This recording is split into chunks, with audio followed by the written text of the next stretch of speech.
சிறுகடிக்க ஆசை சீரியல்ல இன்னைய எபிசோடு ரொம்பவுமே சூப்பரா இருந்துச்சுங்க பார்க்கறதுக்கு. இப்ப மனோஜ் வந்து எனக்கு மொட்டை கடிதாசி போட்டது முத்து தான் அப்படின்னு சொல்லி வீட்ல பிரச்சனை பண்ணிக்கிட்டு இருக்கிறாரு இல்லையா? முத்து நம்மள அடிச்சுட்டானா நம்மள காப்பாத்துறதுக்காக செக்யூரிட்டி பீம்பாயும் நம்ம மனோஜ் அழைச்சுக்கிட்டே வந்திருக்கிறாப்ல இல்லையா வீட்டுக்கு. இப்ப முத்து தான் பண்ணுனான் அப்படின்னு அடிச்சு எல்லாருமே சொல்லிக்கிட்டு இருக்கிறாங்க. இந்த விஜயாவும், மனோஜும்.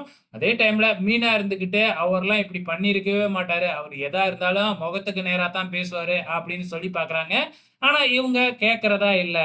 இத சாக்குட்டு விஜயா, "நீங்க 2 பேரும் முதல்ல வீட்ட விட்டு வெளியில போங்க. அதாவது முத்துவையும், மீனாவையும் வீட்ட விட்டு வெளியில போயிடுங்க." அப்படிங்கிற மாதிரி இத வச்சு சொல்லிக்கிட்டு இருக்கிறாங்க.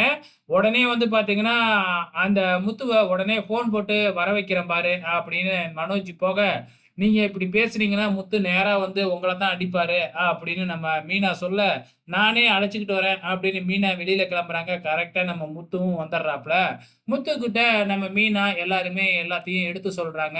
முத்துவுக்கு பயங்கரமா கோவம் வந்து, நம்ம ஏற்கனவே பார்த்திருப்போம் ப்ரோமோலலாம், நம்ம மனோஜ தொரத்தி தொரத்தி அடிக்கிறாப்ல. ஆனா பீம் பாய் எதுவுமே வேடிக்கை பார்க்காம தனியாவே நின்னுட்டு இருக்கிறாப்ல.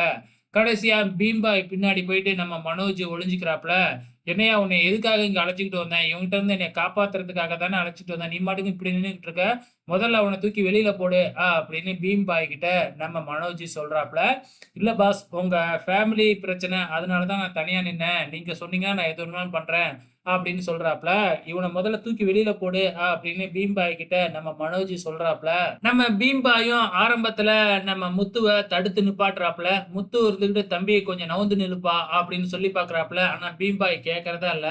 கடைசியா ஓங்கி சப்புன்னு ஒரு அறை விட்டாப்ல பாரு முத்து பீம் பாய. பீம் பாய் போய் வெளியில விழுந்துடுறாப்ல.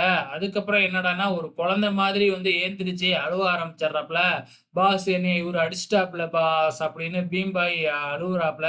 எல்லாருமே அந்த இடத்திலேயே விழுந்து விழுந்து சிரிக்கிறாங்க. "இவன் தான் பெரிய செக்யூரிட்டியா உனக்கு?"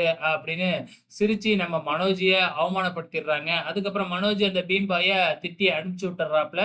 அதுக்கப்புறம் தான் வந்து பார்த்தீங்கன்னா, "யார்றா சொன்னது நான் மொட்டை கடிதாசி போட்டதுன்னு?" அப்படின்னு கேட்க போக, "இல்ல, கோயில்ல தான் ஒரு சாமியார் தான் சொன்னாரு." அப்படின்னு சொல்ல, கடைசியா நம்ம மீனா வந்து, "ஏன் அந்த மொட்டை கடிதாசி குடுத்தது அந்த சாமியாரா இருக்கக்கூடாது?" அப்படின்னு மீனா கரெக்ட்டா கண்டுபிடிச்சர்றாங்க. இப்படி சொன்ன உடனே நம்ம ரோகிணியோட ஃபேஸ பார்க்கணுமே, அப்படியே பயம் வந்துருச்சு. எங்க நம்ம மாட்டிக்க போறோமோ அப்படின்னு சொல்லிட்டு, கடைசியா போலீஸ் ஸ்டேஷன்ல போயிட்டு கம்ப்ளைண்ட் குடுக்கலாம். "வா நானும் வரேன்." அப்படின்னு முத்து கூப்பிட, ரோஹிணி டக்குன்னு தடுத்து நிப்பாட்டிடுறாங்க. "இல்ல, இல்ல வேணாம். போலீஸ்க்குலாம் போனா நம்ம பிசினஸ் தான் பாதிக்கும். யாரோ வேணும்னே தான் இத பண்றாங்க. இதுக்கப்புறம் போட்டா பார்த்துக்கலாம்." அப்படின்னு தடுத்து நிப்பாட்டிடுறாங்க. ஸோ முத்துவுக்கு வந்து ரோகிணி மேல இப்ப நல்லாவே டவுட் வர ஆரம்பிச்சுடுது. ஸோ அடுத்த வாரம் என்ன நடக்கப் போகுது அப்படிங்கிறத பொறுத்திருந்து பார்க்கலாம்.